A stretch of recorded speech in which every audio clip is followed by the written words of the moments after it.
Good morning, everyone. It's Lee Henson, President and Founder of Agile Dad, and it's time for today's episode of the Daily Stand Up. Without any further ado, let's get started. Today, I wanted to talk to you about another article that was submitted to me. So, I'm actively getting a lot of subscribers who are sending in articles and asking me to review the article or to give my feedback or my comments. And I can't tell you how much I appreciate that. We're finally hitting some really big numbers as far as subscribers are concerned, and it's great to know that the Daily Stand Up is having an impact on you and your organization. So, for those of you who do subscribe, please, I'm extending the invitation. Ask at least one or two peers this holiday season to tune into the Daily Stand Up. I think that the benefit that they get, the gain that they get from doing this each day, could help them in their agile implementations to be more successful. And it is a free resource. It's something that's out there that doesn't cost you anything, but it's great advice and it helps you stay on track. So today, I want to review an article. It was published by Susan Stavitzki. And Susan published this article back in November. And the article's titled The Three Kinds of Product Managers. Now, the person who sent this to me literally asked, did this person steal your idea? I was like, what do you mean? So that was the approach. So they wanted me to review it, but from the approach of, hey, I think this person stole something that you teach. And I'm like, I would never come down on someone for, teaching something the same as I do, unless it was blatantly a ripoff of the concept of graphics and everything. But in this case, let's talk about what Susan did, because I think this is important. She said, quote, I know there are plenty of different types of product managers. And I'm sure there's even a quiz on how to determine your type of product manager you are. Okay, let's pause there for a second.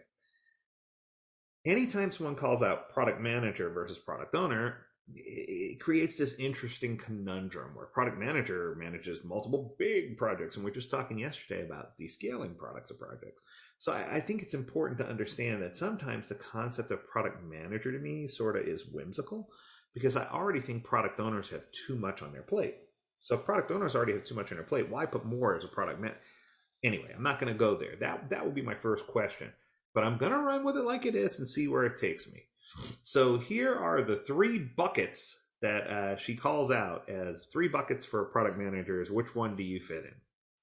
Product manager number one is called the technical product manager. It says these product managers came from an engineering background and general technical mindset. They're phenomenal in capabilities that the team uses to tackle insanely tough architectural back-end problems they'll face. They can talk the talk and go head-to-head with any engineer to answer questions or to provide input or details, setting requirements, discussing systems.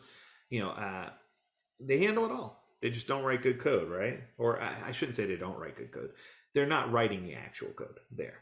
So, but they could do it if they needed to, which is really, really interesting.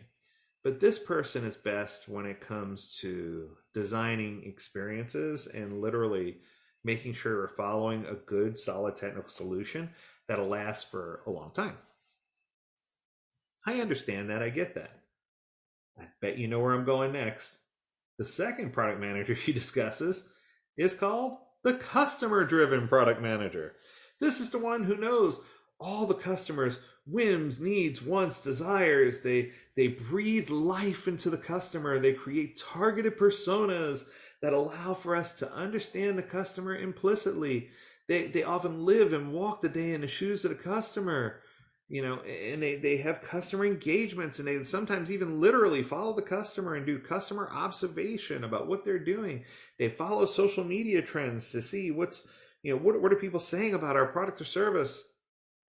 Okay, I get this one. And the thing is, sometimes they miss technical debt or gaps because they don't understand how things work technically. But overall, it is important to understand that a customer-driven PM is definitely something you need. And if any of you have taken my class before, you're probably laughing right now because you know what the third one's going to be already. The third one is a business-focused or strategic product manager who understands strategically what direction we're trying to take things. And while they may not be completely in line with the consumer's wants and needs, and they're not strong technically, they attend all the strategy meetings and they understand where we're going. And okay, this makes life interesting, because after I read this, I started to laugh. And they said, there's no way you'll have all three of these. Sometimes you're a unicorn and you might have two, but majority of people only have one of these. And what do you do when you only have one? You have to discover what areas you need to grow in. And coming from a marketing and sales background, how do I approach this? What is your number one and number two? Where do you want to improve? What other type of product managers do you think is missing? Okay, here's the scoop. Susan, I love you dearly. And in fact, I'm going to extend an invitation. If you reach out to me, lee@agiledad.com, I would love to do a one-on-one with you, even bring you on the podcast if you'd like, and teach you about the concept of POBAFATA. So this concept describes that a product owner can't do everything themselves, that oftentimes they have to lean on other people in the organization to give them input. Now, I want to make sure I say for clarity, in no way am I supporting having multiple product owners for a single product or having product ownership by committee. Parental discretion is advised. What I am saying is that a true business analyst would be able to report back to the product owner all the consumer's wants, needs, whims, desires. They eat, breathe, sleep, drink, talk, walk exactly like a consumer will. They do this full time, and they're dedicated. You have a full-time BA dedicated to a full-time product owner, and this person, this individual, is going to be responsible for making sure that the product owner has all that information so that they can make better decisions, so that they can make more critical decisions, right? Then you're going to have a functional analyst. The functional analyst is, are you ready? Strategically minded. They attend all the strategy meetings with the leadership team, with the executives. They understand everything that's coming down the pipeline. They understand what people, what the stakeholders are requesting. They understand what the sponsors or shareholders are recommending. They know strategically which direction the C-level executives are trying to peak the organization. So they don't know as much about the consumer's wants and needs, but they know strategically what direction we're trying to go. And the third analyst, Ty, you guessed it, is a technical analyst. And it usually represents someone from the team who's an architect, an enterprise architect, a functional architect, whatever the case may be. Anyone who's technical enough that can provide technical input regarding the product so that we can make the best technology decisions for that product or service. So if I have a BA, a FA, and a TA, business, functional, technical analyst, and these three people provide feedback to the product owner, the product owner is still the single decision maker and can make decisions regarding that product or service based on the information that they've collected. This model is what I found works best, because then all that pressure doesn't rely or rest on one individual's shoulders. And the only one out of the three that is a full-time position is the business analyst. The other two, functional and technical analysts, they have other job duties that they need to perform. They're just dropping off, 10% of their time or less, so that they can come in and assist the product owner when it comes time to answer questions regarding strategy or regarding technological feasibility or whereabout, right? So that's where you get those things answered. And what I can tell you is the beauty of this is that if you do have those three people, the product owner eventually becomes someone that becomes more knowledgeable about all three of those areas.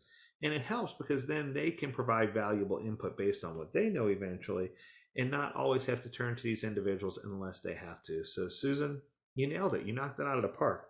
And just like someone said, and I think that was the humor that they expressed to me, this is something that I have been teaching in every single one of my product owner and Scrum Master classes. Are you ready for this? I've been teaching this since 2005. So this concept of needing these three is spot on, Susan. You're exactly right. And this speaks volumes about your ability to dissect and have that aha moment. So I love your tagline. If you don't mind, I'm going to read it. It says, I like to build products that make people's lives better. I'm excited to share some of the stories to help you do that too. I don't even know you, Susan, but I'm going to say you'd make a fantastic coach. This is what it's all about. And I think that once you have your head around the concept of POBAFATA, then it's a matter of application. And that's where you have the right training and coaching to help you apply those principles. That's going to do it for today. Great article. If you have any questions about how you can apply POBAFATA, reach out to us at learnmore@agiledad.com, where we'd love to help you. And as always, we encourage you to stay healthy, stay well, and stay agile, my friends. Until next time, do take care.